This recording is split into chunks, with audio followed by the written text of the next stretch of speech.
course. We'll take our first questions from Gabriel Gonzalez with Cageside Press. Your line is open. Carlos, how are you? Good. How are you? I'm doing good, thank you. Feels like people have been talking about this fight forever. How does it feel to finally be days away from getting in there with Matt Brown? Feels good. This is the third full training camp I've put in to prepare for this guy, and we finally get to get in there and get it done.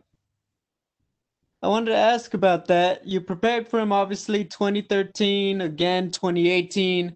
How has the training and strategy changed for him over the years, if at all? Um, well, even though I didn't get to fight him those last times, the skills that I worked on are still there. So I didn't have to build a whole new skill set. It was stuff that, just basically kind of refreshing things that we had already done. So, yeah, so I guess that was a plus. That was a positive. I mean, you're obviously a veteran of the game. This is going to be another one of the biggest names in the welterweight division, just adding to your resume.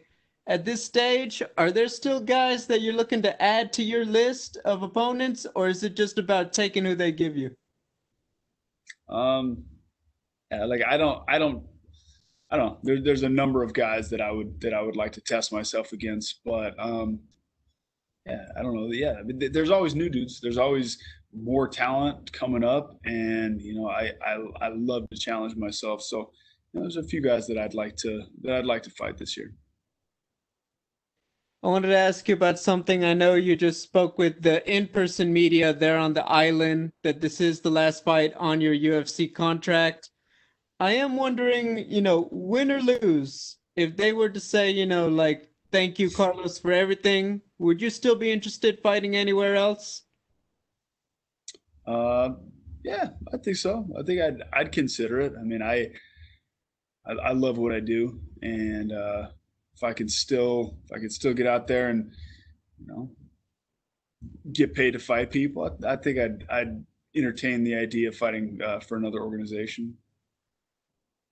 Final question. A lot of people are excited about this matchup. The fans who are going to be there in person are excited. How does this play out in your mind? Uh, I it's cliche, but don't blink. I feel like I'm going to get this thing done. Hey, thank you, Carlos. Good luck. Thank you. We'll go next to Alistair Bishop with MMA Republic. Your line is open. Carlos, how are you, sir? I'm good. How are you? Fantastic. So I just wanted to touch on you talking about opponents, and I'm just wondering at this point in your career, what are the kind of fights that you're looking to be involved in? Like part of me wants to test myself against any other guy in the division. Part of me wants, probably a bigger part of me wants the bigger money fights that there's a lot of hype around. So, I'd like a rematch maybe against Nick Diaz if he comes back, something like that. And would it be fair enough to say that the title aspirations are kind of on the back burner, and it's more about adding to a complete legacy? I'm just enjoying the ride, man. And I'm continuing to improve as a martial artist. As far as the title, first things first. I gotta stop Matt Brown this weekend, and then we'll see. And on that note, if you go forward a little bit in time to look back, how valuable does a win over someone like Matt Brown? How does it resonate for you over your career as a whole? I think it depends on how I get it done. That's what's important. I intend to go out there and do it in violent fashion. Stop Matt Brown, and I think that'll be a feather in my hat for sure. There was talk. We just spoke about the last fight on your contract. Hypothetically, if you could script your final fight in the UFC, what would that look like? I don't know. Nice, bloody, violent finish, and then I guess I leave my gloves in the octagon. I don't know. I haven't thought about a script for it. Possibly the most important question of the day. I saw on your Instagram you've released a pair of jeans as a coalition. How closely related are they to the likes of Chuck Norris's jeans? Mine are better. You can throw better kick, more powerful. Mine have a little bit of stretch, which adds to the elasticity of any kind of a kick that you want to throw. So yeah, you can tell Chuck Norris I said so too. Fantastic. And the last question, being from South Africa, a very young MMA nation, we always look up to guys like yourself. What advice would you have for young MMA prospects on the rise? Get a well-rounded skill set, take care of yourself. Longevity is, I think, dictated by how you live your life outside the cage. Don't spar too hard. Don't get hit in the head too much. It's all good advice. Fantastic. Thank you so much, sir, and best of luck. Thanks. We'll go next to Damon Martin with MMAfighting.com. Your line is open. Hey, Carlos, you've had a lot of opponents, over the years, and you've had fights come and go. Some fights get scheduled, they don't happen. Obviously, we know you and Matt Savages, but what is it about this matchup? Do you feel like, people have been so excited about it because, you get booked twice, and a lot of times it just falls apart. We never see it again, but it seems like everyone wanted to revisit this fight. Mm-hmm. Well, we're both aggressive fighters. Both very skilled strikers. Everybody wants to see a striking battle. I think that's the thing. I mean, we're well-rounded guys. We're MMA or we're mixed martial artists, but people always want to see a striking battle between a couple of guys who like to get after it. Absolutely. Your last fight, obviously a big win for you. Court McGee showed a ton of toughness. I think a lot of people would have gone away in that fight. We saw what his nose looked like afterwards, and he talked. When you look at Matt Brown, do you see that same kind of toughness in him? He's kind of that guy, that gritty veteran. He's always gunning for the knockout. Do you kind of put him in that same kind of category as a tough opponent you'll have to work to put away? Yeah, I think Court has a stronger chin. I don't think that has anything to do with toughness. Matt's sure tough as hell, as tough as anybody. I think Court is not as aggressive, but more technical. Matt is way more aggressive, but I think less technical. So, there's some similarities, but some differences as well. You've had opponents that you've had to go hunting for, and I know that can be frustrating as a fighter when you're striking and a guy doesn't seem to want to engage or whatever. When you look at a Matt Brown, I don't think you're going to have that problem. He's kind of a hard charging, set. Do you feel like that actually gives you more opportunities? You think I think of a fight like Dan Hardy, a guy who was willing to exchange with you. We saw what happened. Do you see Matt Brown in that same kind of mold? Yeah, I do. I know where he'll be. He'll be right in front of me the whole fight. Yeah, I think I'm going to have plenty of opportunity to capitalize. I don't want to hammer too much on the contract stuff, but I am curious, since this is the final fight in your current deal, was that a conscious decision? Did you want to get to this point to where, I'm not saying you want to test free agency, but you want to, re-up, maybe figure out where your future lies? Because obviously you're at a point in your career where I imagine money, bigger contract, those things have to matter, right? Yeah, of course. Yeah, well, I mean, my performance over the last couple of years has not been stellar. It's not been the best period of my career as far as wins and losses. So what's really important is putting on a good show on Saturday night, and then I think I'll be in a good position to kind of figure out exactly what I want to do. And last one, following up on that, we've seen other fighters go into this situation. It does raise the intensity, raises the expectations. They kind of gamble on themselves. And we have seen it pay off. Jake Shields did it years ago. We saw Anthony Pettis just doing his last fight. He kind of gambled on himself. Obviously, got a big win and obviously inked a new contract with a different promotion, but obviously he built on that. Do you kind of enjoy that pressure, saying, hey, that what comes next will kind of be determined by this performance?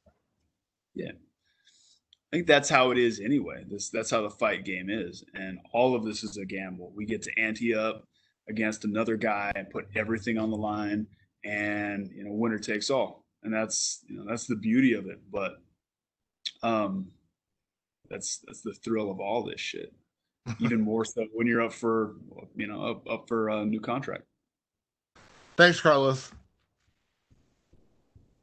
We'll go next to Omar Mert with S Sport. Your line is open. Hello, Carlos. Hello.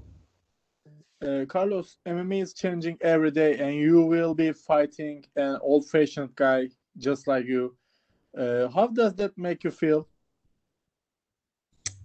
I'm excited to fight him. I think Matt and I are cut from the same cloth. We're both fighters at heart. We do this because we love to do it. We love it because we like to get in there and throw down. And so that definitely gets my blood going. Okay. What do you think about Abu Dhabi and Fight Island? Do you have a chance to tell about a little bit? Sure. Yeah. No, I had an amazing experience last time. It was incredible coming out here and just being involved in this whole experience, and then obviously getting the win like I did last time. I have fond memories, and I plan on making some more. Okay, my last question, Carlos. As a MMA fighter or a fan, what do you think about Conor versus Dustin fight? Do you have any prediction on that fight? Mm-hmm. And I'm excited.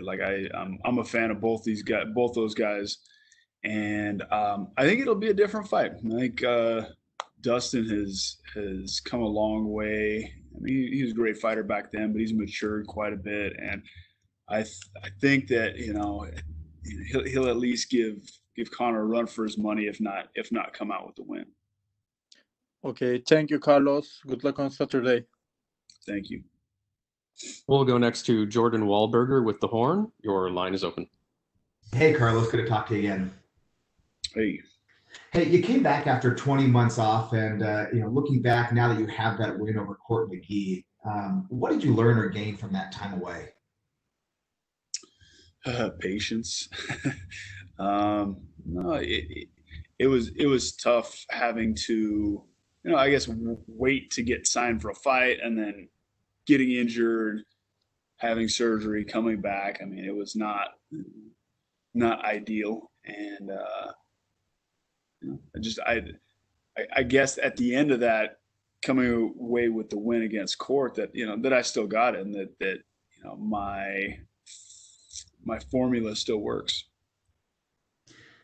You and Matt Brown, obviously, you guys are both warriors. You've been obviously in some absolute wars. So is he. You mentioned before that you're excited about the fight. But, kind of what makes you excited, and also how much do you respect Matt Brown as a fighter? I got a ton of respect for Matt. I got a ton of respect for anybody who steps in the octagon and puts it on the line. But Matt's a hell of a fighter. He brings it. If he gets dropped, he's had a lot of fights that he's been in really, really bad spots and turned it around and come back, and that says something about a person. I forget the other part of your question though. Just why are you excited about fighting him? Like, obviously you guys both have a ton of fight performance bonuses, and so how do you expect that to go in the fight? It could go a lot of different ways. But I'm gonna fight smart, and I'm going to I'm gonna take him out, and that's why I'm excited. Get out there, get a good finish against a tough opponent, get paid, go home. Obviously, you mentioned that it's your last fight of the contract, but you've been fighting in the UFC since 2009. You were in WEC before that. Your first pro fight was in 2002. What are your goals right now in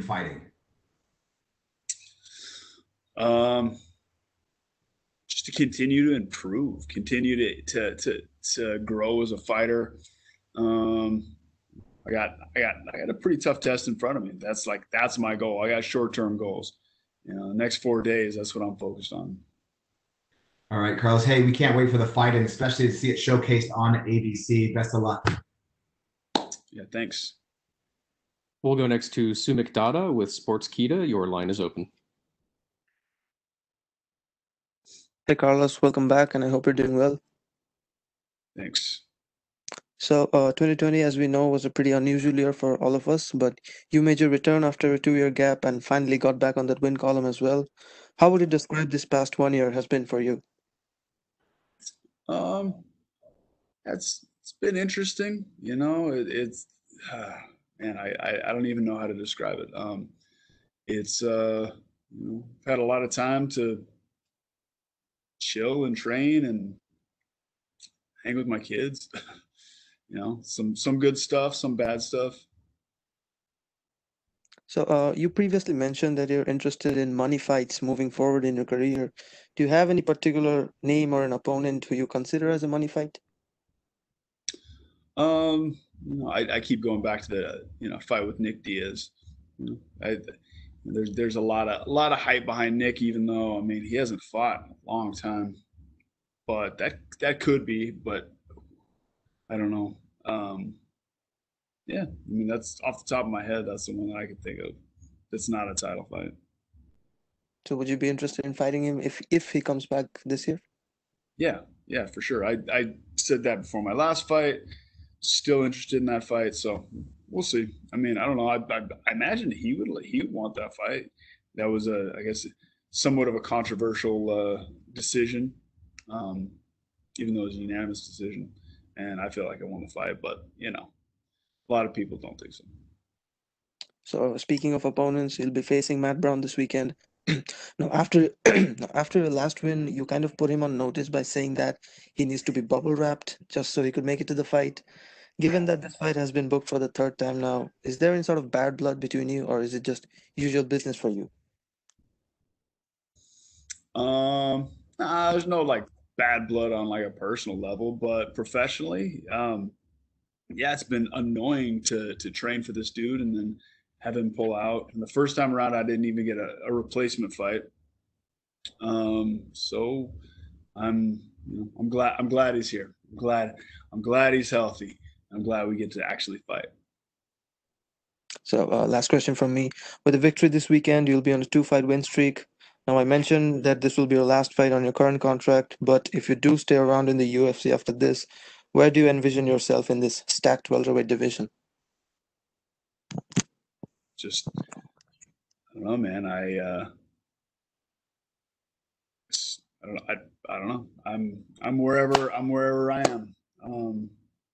They'll call me up and tell me who they want me to fight, and get it done. Well, I look forward to your fight this weekend, and good luck to you, sir. Thanks. We'll go next to Jordan Ellis with Low Kick MMA. Your line is open. Carlos, I just want to touch on the Nick Diaz rematch potentially. Since you last mentioned it at your last fight, and now, and obviously you mentioned it again, have you spoke to the UFC or had any word that that's something they're interested in doing? No, I think that depends quite a bit on Nick and if he's actually coming back. So, no, the fight that the UFC wanted was this fight against Matt Brown. I was even lobbying to fight Mike Perry when his opponent dropped out. I forget who dropped out, but anyway, I wanted that fight, and that didn't happen because they wanted this one. So. Okay, and just before you said you mentioned about enjoying the ride, and how much more enjoyable is it coming into this fight off the back of a win? It's been a while since you'd had your last one. It does it feel like the pressure's off now, or? I just, I keep using the word momentum, but I definitely have built some momentum, and not just, I guess that's kind of like an intangible thing, but I got right back into training camp. I felt great. I was in good shape. I'm building on the different things that I was working on before, and I'm excited. I'm ready to go. And just reflecting on your last fight, you said that you felt like you've still got it. You've still got it against Court McGee. You felt that. In terms of levels, do you feel like you're 100% still? Yeah, I do. I'm a better fighter in some ways than I was in the past. I've developed in different ways. I have a more a deeper skill set. I've worked quite a bit on some of the holes that were in my game in the past, and I'm excited to get in there and show that, prove that. Okay, well, can't wait to watch. Thanks for answering my questions. Yeah, sure.